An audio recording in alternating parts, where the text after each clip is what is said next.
Yo, what's up guys, welcome back to the channel, and today I'm going to show you how to use KLARNA'S purchase protection. Let's get straight into the video. The first step is to review KLARNA'S purchase protection policy. So you want to go to KLARNA'S website or mobile app, and then you want to read and understand KLARNA'S purchase protection policy, which includes the eligible purchases, coverage periods, and the claim process. So the step 2, of course, is to make a purchase with KLARNA. So you want to make a purchase using KLARNA'S financing options, and then ensure that the purchase is eligible for purchase protection. The third step, of course, is to report an issue. If an issue arises with your purchase, probably the item was not received, or probably it was received damaged or defective, you can just report it to KLARNA. You can do so through the KLARNA'S customer support team, phone number, email, or you could do that on live chat.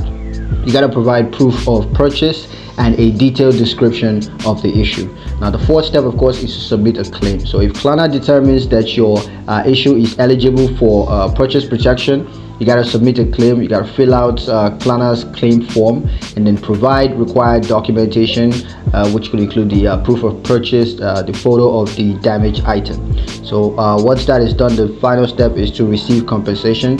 So KLARNA is going to review your claim and provide compensation if approved. So you're going to receive a refund or a replacement item, and then the compensation may be provided in the form of store credits or a refund to your original payment method. So that's pretty much it for the video. Hope you guys found it useful. Hope if you found it useful, please like the video, comment down below, let me know what you thought, share the video with your friends, and subscribe to the channel if you haven't done so already. Thank you guys for watching, and I'll catch you in the next one. Peace.